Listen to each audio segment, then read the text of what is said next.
एक रात ऐसा हुआ कि एक पति यात्रा से थका हारा घर लौटा। आते ही वह प्यासा और थका हुआ बिस्तर पर बैठ गया और अपनी पत्नी से पानी लाने को कहा। पत्नी पानी लेकर आई, लेकिन उस वक्त वह इतना थका हुआ था कि बिस्तर पर लेटते ही नींद में डूब गया। पत्नी ने सोचा कि अगर उसे उठाती है तो उसकी नींद टूट जाएगी और खुद सो जाती तो पता नहीं कब उसे उठना पड़े। वह सारी रात हाथ में पानी का गिलास लिए उसके पास खड़ी रही। सुबह जब पति की आंख खुली तो उसने देखा कि उसकी पत्नी रात भर उसके पास गिलास लिए खड़ी रही। उसने उसे डांटते हुए कहा कि तू क्यों सो नहीं गई। पत्नी ने कहा, कैसे सो जाती, आपको प्यास थी, आप कभी भी जाग सकते थे। पति ने कहा, तो मुझे उठा देती।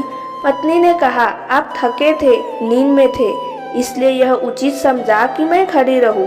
यह बात पूरे गांव में फैल गई और जब यह बात सम्राट तक पहुंची तो सम्राट ने उस पत्नी को दरबार में बुलाया और उसके प्रेम और त्याग की प्रशंसा करते हुए उसे बहुत से हीरे जवाहरातों से सम्मानित किया।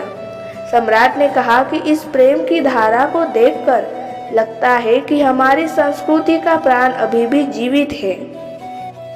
यह देखकर पड़ोस की महिलाएं ईर्ष्या से भर गई।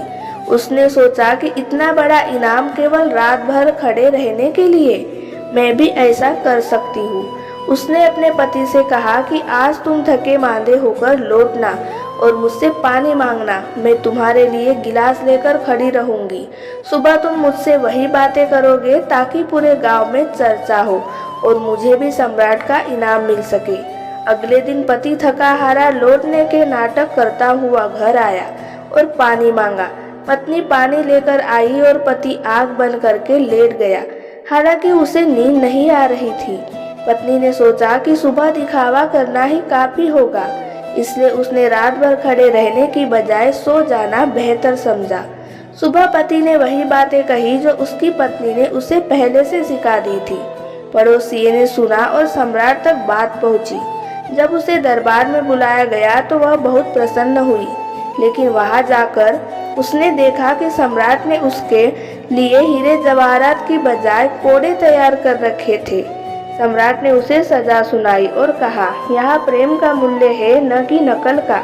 जीवन में जो सच्चा होता है उसका ही महत्व है, केवल नकल करने से वह अनुभव नहीं होता। सम्राट ने यह स्पष्ट किया कि जीवन की हर घटना अनोखी होती है, कोई भी चीज पुनरावृत्ति करके नहीं घट सकती। जैसे प्रेम सच्चा होने पर ही मायने रखता है, वैसे ही किसी धार्मिक कार्य को करने के पीछे भाव और सच्चाई होनी चाहिए।